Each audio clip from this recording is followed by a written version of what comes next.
कृति 12 एक नई शुरुआत। गद्य मतलब चैप्टर। कर्ता जाकिर अली, जिनका उपनाम निकनेम है रजनीश। प्रकार कहानी, एक स्टोरी है, काल्पनिक है। हकीकत में ये जो कहानी है ये हुई नहीं है। जाकिर अली ने साइंस के ऊपर बेस्ड बहुत सारी कहानियां, आर्टिकल, ब्लॉग, ये सारी चीजें लिखी है। उन्हीं में से ये कहानी आपको यहाँ पर दी है। हेतु देखो, वैज्ञानिक प्रयोग को अलग ढंग से व्यक्त किया है। एक प्रयोग है जो कि बहुत अनोखा और बहुत अजीब प्रयोग है जो इसमें आपको दिया है, और एंड में आपको जो मोरल दिया है वो भी पूरा अलग है। इसीलिए यहाँ पे आपको दिया है कि अलग ढंग से आपको ये कहानी के अंदर वैज्ञानिक प्रयोग बताया गया है। क्लियर इतना? चलो स्टार्ट करते हैं। दो कैरेक्टर है मेन, एक है प्रोफेसर रामेश और एक है प्रोफेसर माधवन। अब पहले प्रोफेसर रामेश जो है वो अपनी लैब के अंदर, अपनी प्रयोगशाला के अंदर अकेले ही काम करते थे। फिर एक दिन उनके यहाँ आते हैं प्रोफेसर माधवन नौकरी के लिए, उनके साथ काम करने के लिए। वो भी एक साइंटिस्ट है। अब वो आते हैं तो प्रोफेसर रामेश के दोस्त, जिनका नाम था आनंद मेहता, उनका सिफारिशी पत्र लेकर आते हैं। सिफारिशी पत्र मतलब क्या? तो रिकमेंडेशन लेटर जो कि दिया था आनंद मेहता ने प्रोफेसर माधवन को कि ये जाकर आप प्रोफेसर रामेश को देना। ये दोनों दोस्त थे। अब माधवन आते हैं प्रोफेसर रामेश के पास और उनके साथ बातचीत करते हैं और उनको बोलते हैं कि भाई एज अ असिस्टेंट मुझे आपके साथ काम करना है। अब उनको अपने साथ काम करने से रखने पहले वो उसके साथ कुछ बातचीत करते हैं, कुछ टॉपिक के ऊपर जानते हैं कि भाई इसको मेरा असिस्टेंट मैं बना सकता हूँ या नहीं। तो सबसे पहले वो बात करते हैं ऊर्जा के बारे में। मैंने आपको पहले ही कहा ऊर्जा का मतलब होता है एनर्जी, ठीक है।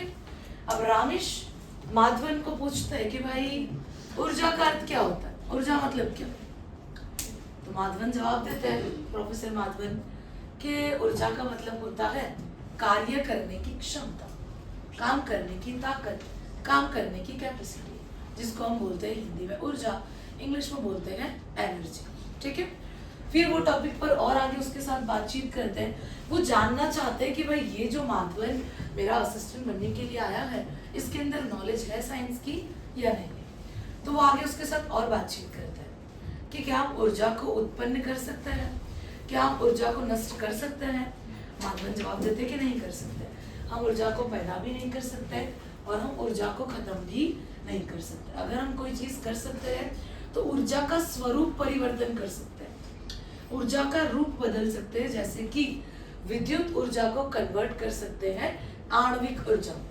विद्युत ऊर्जा मतलब इलेक्ट्रिक एनर्जी और आणविक ऊर्जा मतलब एटॉमिक एनर्जी। तो हम एक दूसरे का इनका स्वरूप परिवर्तन कर सकते हैं, लेकिन एनर्जी को, ऊर्जा को हम खत्म नहीं कर सकते। अब ये सारी बातें उन्होंने माधवन के साथ की तो उनको ऐसा लगा कि हाँ ये मेरे असिस्टेंट बनने के काबिल है। फिर वो और आगे एक नए टॉपिक पे उसके साथ बात करते हैं कि मॉलिक्यूल और एटम, ये दो चीज के बारे में क्या पता है, इसके बारे में मुझे बता कि मॉलिक्यूल क्या होता है और एटम क्या होता है। मॉलिक्यूल हिंदी में जिसको हम कहते हैं अणु, और एटम हिंदी में जिसको कहते हैं परमाणु, उसके बारे में दोनों बातचीत करते हैं। और माधवन फिर जवाब देते हैं कि हाँ भाई अणु जो है वो किसी भी पदार्थ के छोटे से छोटे अंश को कहा जाता है। परमाणु के अंदर अणु होता नहीं है, एटम के अंदर मॉलिक्यूल कभी भी होता नहीं है। एटम के अंदर क्या होता है भाई? तो तीन चीज, इलेक्ट्रॉन, प्रोटॉन और न्यूट्रॉन, ठीक है। ये सारे आंसर देते हैं माधवन। वो आगे और बात करते हैं कि भाई एटम को अगर हमें अलग करना हो, उसका विघटन करना हो, तो उसमें से तीन चीज अलग हो जाती है, इलेक्ट्रॉन, प्रोटॉन और न्यूट्रॉन। और सेम चीज अगर हमको उन चीजों को मिलाना हो, विभक्त करना हो, विभक्त करना मतलब कि अलग करना, विघटन करना, तो ये तीन चीज अलग कर सकते हैं। और अगर हमें संगठन करना हो तो उसके अंदर जो मौजूद इलेक्ट्रॉन, प्रोटॉन, न्यूट्रॉन है, ये तीनों का संगठन होकर परमाणु को एक आकार मिलता है, एक शेप मिलता है। ये सारे जवाब दिए किसने? माधवन ने रामेश को। और ये सारे जवाब सुनकर रामेश को ऐसा लगा कि भाई इसको साइंस की अच्छी खासी नॉलेज है और वो उसका अपना असिस्टेंट बना देते हैं। अब ये तो हो गया। फिर उसके बाद रामेश उसको बताते हैं कि मेरा एक ड्रीम प्रोजेक्ट है, मेरा एक सपना है, मुझे एक मशीन बनाना है। तो कैसा मशीन? तो रामेश ऐसा कहते हैं कि एक ऐसा मशीन बनाना है कि जो एक व्यक्ति को एक स्थान से दूसरे स्थान पर लेकर जा सके। जैसे किसी वस्तु को, किसी पदार्थ को एक स्थान से दूसरे स्थान पर ले जाने के लिए किसी तरह का प्रेशर दिया जाता है, किसी तरह का तरंग दिया जाता है, इलेक्ट्रिक वेव या किसी भी तरह की वेव, जिससे एक जगह से दूसरी जगह कोई वस्तु पहुंच जाती है। वैसे ही रामेश को एक यंत्र बनाना था जो एक इंसान को दूसरे इंसान पर एक स्थान से दूसरे स्थान पर लेकर जा सके। ठीक है, तो माधवन ये बात सुनते हैं तो उनको ऐसा होता है कि ऐसा कोई यंत्र होता होगा कि जो एक इंसान को एक स्थान से दूसरे स्थान पर लेकर जा सके, और वो भी हवाओं में बहकर। नहीं होता, ऐसा कुछ पॉसिबल नहीं है। रामेश कहता है नहीं, यही तो मेरा ड्रीम प्रोजेक्ट है, यही मुझे बनाना है। और फिर दोनों मिलकर कई महीनों तक मेहनत करके एक यंत्र बनाते हैं जिसका नाम है मानव प्रक्षेपण यंत्र। प्रक्षेपण का मतलब होता है किसी भी वस्तु को एक स्थान से दूसरे स्थान पर लेकर जाना, उसको कहते हैं प्रक्षेपण करना। अब उन्होंने जो यंत्र बनाया वो किसको प्रक्षेपण कर रहा था? मानव को। अब किसी भी तरह का कोई भी आप यंत्र बनाओ तो एक बार उसका एक्सपेरिमेंट तो करके देखना पड़ेगा ना कि वो सही है या नहीं, वो सफल होगा या नहीं होगा। तो रामेश खुद डिसाइड करते हैं कि भाई ये जो यंत्र बनाया है इसका एक्सपेरिमेंट सबसे पहले वो खुद पर ही करें। मशीन के दो पार्ट थे, एक हिस्सा वो लोग रखते हैं उनकी प्रयोगशाला में, ठीक है, उनके एक्सपेरिमेंट लैब के अंदर, और मशीन का दूसरा पार्ट जो कि रिसीवर था, जो चैम्बर को रिसीव करने वाला था, वो रखते हैं प्रयोगशाला से 500 मीटर दूर माधवन के घर पर। कौन सा यंत्र? जो रिसीवर था, जो चैम्बर को रिसीव करेगा, जिसके अंदर रामेश अपने आप को ही रख देंगे, और वो फिर जाएंगे कहाँ पर? माधवन के घर, रिसीवर के थ्रू। किस तरह? तो तरंग। कौन सी तरंग? इलेक्ट्रिक तरंग, इलेक्ट्रिक वेव जो है वो रिसीव करेगी उस चैम्बर को जिसके अंदर प्रोफेसर रामेश होंगे। ये उन्होंने प्रोजेक्ट पूरा बनाया, ये पूरा एक यंत्र बनाया, एक्सपेरिमेंट किया। प्रयोगशाला में से रामेश चैम्बर में बैठकर मशीन को ऑन कर देते हैं। दूसरी तरफ 500 मीटर दूर माधवन उसके घर में यंत्र को ऑन कर देता है, रिसीवर को, जो इलेक्ट्रिक वेव से खींच रहा था रामेश के चैम्बर को, जो कहां पर आएगा? माधवन के घर पर।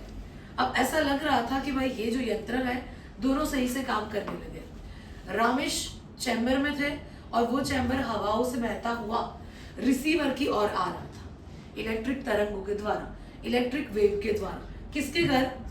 माधवन के घर। माधवन कंप्यूटर की स्क्रीन पर ये चीज देख रहा है कि हाँ भाई, रामेश का शरीर जिस चैम्बर के अंदर है वो चैम्बर उनके घर की तरफ आ रहा है, मतलब कि रिसीवर अपना काम सही से कर रहा है। इलेक्ट्रिक तरंग जो है, इलेक्ट्रिक वेव जो है, वो सही से अपनी ओर खींच रही है किसको? रामेश के शरीर को, और वो हवाओं में बहते हुए आ रहे। अब ये देखकर माधवन बहुत खुश हो जाता है और वो सोचने लगते हैं तब की बात जब रामेश ने उनको बताया था ये प्रोजेक्ट के बारे में कि भाई मुझे एक ऐसा यंत्र बनाना है। तो वो ख्यालों में गुम हो जाता है माधवन, जो असिस्टेंट है वो, और वो सोचने लगता है कि रामेश ने कर दिखाया, रामेश का सपना साकार हो गया। रामेश ने सोचा था कि वो ऐसा एक यंत्र बनाएगा और वो यंत्र बन गया, और हकीकत में वो यंत्र सही से काम भी कर रहा है। तो रामेश का सपना साकार होता उनको नजर आ रहा था, प्रोफेसर माधवन को, और वो वही सब सोच में गुम हो गए। इतने में जोर से आवाज हुई और रिसीवर जो मशीन था उसका पावर सप्लाई जहां पर था, जहां से ऊर्जा मिल रही थी, वहां पे जोर से आवाज हुई और धुआं धुआं निकल गया। अब वो सोच में गुम था माधवन, उसकी तंद्रा भंग हुई, वो जागता है, उसको रियलाइज होता है कि जहां से पावर सप्लाई, जहां कनेक्शन था, वहां पे से तो धुआं धुआं निकल गया है और मशीन बंद हो गया। अब रिसीवर मशीन बंद हुआ, इलेक्ट्रिक वेव जो खींच रही थी रामेश के शरीर को, रामेश के चैम्बर को, वो बंद हो गया और रामेश का शरीर हवाओं में बहने लगा और वो जाने लगा एक झोपड़पट्टी वाला इलाका था उस तरफ। रामेश का शरीर जो चैम्बर में था वो, अब यहाँ पर ये तो पसीना पसीना हो गया, इसके हाथ पैर फूलने लगे, उसको घबराहट होने लगी माधवन को कि अब क्या करें। अब वो जो कंप्यूटर की स्क्रीन पर देख रहा था कि रामेश का शरीर आ रहा है माधवन के घर की तरफ, वो आना बंद हो गया क्योंकि रिसीवर जो मशीन है वही क्या हो गया, बंद हो गया। रामेश का शरीर पहुंच गया गंदी नाले की तरफ, झोपड़पट्टी वाले इलाके जो होता है ना, उस तरफ चला गया। और वहां की वो जो गंदे इलाकों की स्मेल होती है वो भी अंदर रामेश को आने लगी। उसको रियलाइज होने लगा कि रिसीवर का जो कनेक्शन है वो धीरे धीरे टूट गया है, वो जो वेव उसको खींच रही थी वो धीरे धीरे खत्म हो गई है। दूसरी तरफ माधवन ने क्या किया, वो यंत्र जहां पर उसका पावर सप्लाई बंद हो गया था वो प्लग निकाला और उसके घर के बिजली के कनेक्शन में लगा दिया। यंत्र दोबारा से काम करने लगा, दोबारा से रिसीवर को चैम्बर मिल गया और उसने अपनी और रामेश का शरीर खींचना शुरू किया। और कुछ ही देर में रामेश का शरीर, उसका वो जो चैम्बर था वो आ जाता है माधवन के घर पर। अब अंदर से रामेश तो निकले लेकिन वो बेहोश हो गए थे, अचेत हो गए थे। माधवन घबरा गया। थोड़ी देर के बाद रामेश को होश आया। माधवन खुश हो रहा था कि भाई ये तो पावर सप्लाई में से धुआं निकल गया, शॉर्ट सर्किट हो गया इसीलिए, बाकी ये प्रोजेक्ट जो है ये तो सफल हो गया, तो वो तो खुश हो गया। और वो रामेश को ऐसा कह रहा था कि भाई हमारा ये जो प्रोजेक्ट है ये सफल हो गया, आपका ड्रीम प्रोजेक्ट जो है, आपका जो सपना था वो पूरा हो गया, हमने कर दिखाया। वो इतना खुश हो रहा था माधवन। रामेश जरा भी खुश नहीं था। क्यों? तो लास्ट में वो ऐसा कहता है उसको कि ये ड्रीम प्रोजेक्ट तो सफल हो गया, मुझे एक ऐसा यंत्र बनाना था वो तो मैंने बना लिया, लेकिन अब मुझे रियलाइज हो रहा है, वो जब वो गंदी नाली की तरफ चला गया हवा के बहाव में और उसको वहां की स्मेल आई, उसको रियलाइज हुआ कि हमारे देश के अंदर ये यंत्र बनाने से ज्यादा जरूरी है गरीबी को हटाना। जो लोग कुपोषण से पीड़ा रहे, जिनको एक वक्त का खाना भी नहीं मिल रहा है, ऐसे लोगों को खाना पहुंचाना ये ज्यादा इम्पोर्टेंट है। और तब से उस दिन से उसने एक नई शुरुआत की और वो साइंटिस्ट था, वो साइंस के सारे एक्सपेरिमेंट करता था, वो सबसे वो हट गया और उसने गरीबी के ऊपर, गरीब लोगों की हेल्प करना, जो बच्चे कुपोषण से पीड़ा रहे, जिनको एक वक्त का खाना भी नहीं मिल रहा है, ऐसे लोगों को खाना देना, ये सारे काम में वो लग गया। और ऐसे ये वैज्ञानिक प्रयोग जो है वो एक अलग ही ढंग पे, एक अलग ही नई शुरुआत पर पहुंच गया, जो कि क्या था, देश से गरीबी को हटाना। इसमें मैसेज आपको यही दिया है कि भाई जो गरीब लोग हैं, जिनको एक वक्त का खाना भी नहीं मिलता है, ऐसे लोगों की हेल्प करनी चाहिए। लेकिन पूरा जो आपकी कहानी है, पूरी जो स्टोरी है, वो एक विज्ञान का प्रयोग आपको दिया हुआ है, पूरा विज्ञान के बारे में आपको बताया गया।